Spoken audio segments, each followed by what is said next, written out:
I have watched a ton of personal style videos, and they mostly talk about creating a mood board, choosing 3 personal style words. I'm guessing you, as well as I, have already watched those videos and still are struggling with personal style.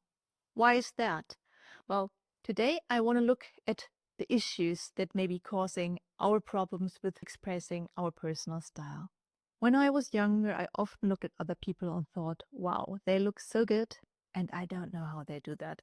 I couldn't recreate it. And it frustrated me and it made me feel helpless. There's always this myth that fashion style is something you're born with. But actually, I was simply missing the technical skills of being able to create good outfits.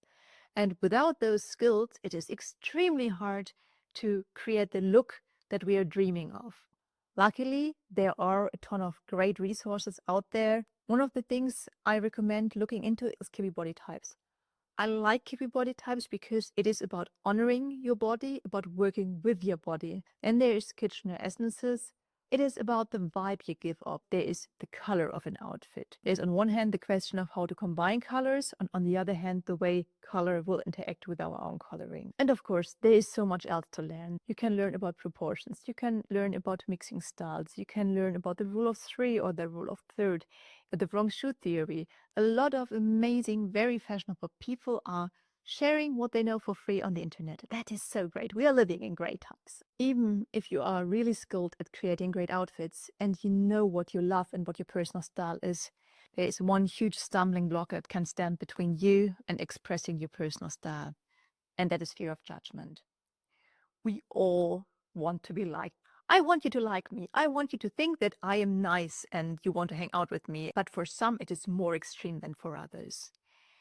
If you are someone who feels very self-conscious and very scared of judgment, don't be angry at yourself. Being accepted by your fellow people used to be very important for survival, and you're just someone where the evolutionary triggers are really strong. And that is nothing to be ashamed of. However, if it is something that bothers you, that is keeping you back in your life and in your fashion, we can and should change something. Fears are best tackled with a lot of grace for yourself. No hate, no anger, just acceptance and the will to face them. And slow exposure is the way to go. We do not want to do a shock treatment, but we are going to push our boundaries a little bit. Let's start the exposure therapy very gently at home alone. I'm sure you have something in your wardrobe that you love, but you're a little bit scared to wear out. Get that out, put it on, and wear it to sit on your couch, to do the dishes, just to hang out at home. That will feel weird at first, but the more you wear it, the more it will feel normal. And that is what we want. We want to take the edge of, oh, this is something I can't wear, to, I've worn this 20 times and now it feels kind of familiar. Once you've done that, look for the next safe environment. I like wearing more fashionable out there pieces on holidays because on one hand, I feel like no one knows me, so I'm less scared of judgment. And on the other hand, a city like London, for example, feels more fashion forward. The next step would be to apply this to everyday life. And even if in your dream mood board you have the royal blue power suit for your business look, you do not have to start there.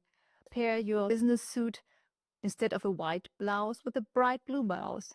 That is different from what most people will wear, but still quite pared down. Start slow.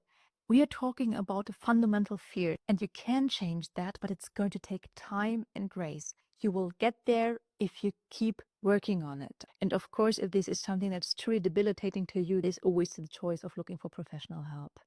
Let's say you're not very self-conscious and you actually understand those skills, but your outfits don't feel all that unique, not that personal. And that could be because you do not embrace your creativity enough. I think this is the area that is most fun to work on. There is one huge enemy of creativity, and that is perfectionism. If you're afraid of creating a look that looks ugly, you're not going to create any cool outfit at all.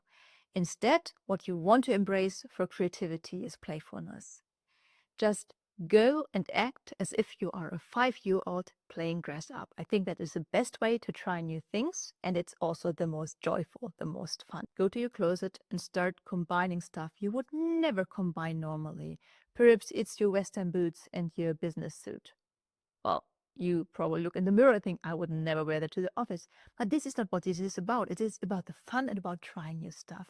And for 10 outfits where you have a hearty laugh, when you look at the mirror, there is one where you think, oh, that's actually quite cool. I never knew that my wardrobe offered this option for me. And the outfits you create in these moments are going to be unexpected, interesting. They're going to be standout. The other place I really like to play dress up is in the changing room. If I go into a store, I also pick the really outrageous stuff. And some of the favorite pieces I've bought have been those things where I thought, I can't pull that off. It's going to look horrendous on me. Embrace your inner child, embrace your playfulness, and I'm sure it's going to trigger your creativity. And if that just feels way too out there for you, let's do the equivalent to a paint by number. Look at a Pinterest outfit and recreate it from your own wardrobe. You're not going to have the exact pieces, so you have to get a little bit creative, but you still have a structure to follow. The numbers are there, you just have to fill them out. If you have the skills, if you have the confidence, and if you have the creativity, there's one last stumbling block, and it's the one I found the toughest and the most annoying to overcome. It's a matter of focusing. I like to shop. There is a huge tendency to promote overconsumption in our society just because it makes the economy go round. But considering the environment, our wallet, and our style, we should resist, even though it is hard and it is nasty. What we can work on here is figure out the triggers that cause us to shop more than we want. Perhaps it's just the endorphin rush. Perhaps we're shopping with someone else who's pushing us on. And then, of course, there's a side of really strongly and tightly defining our personal style. There's a lot we can do here. It is tough.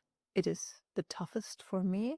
But that finally will help us to add only the pieces to our wardrobe that we will truly love and that will make us happy every time we look into our wardrobe. By the way, if your problem is not so much being able to create good outfits, but you've kind of gotten stuck in a style rut, I've made a video where I talk about how to get out of that rut and go back to creating outfits you really love to wear. I'm going to leave that on the screen for you, and I hope I'm going to see you there.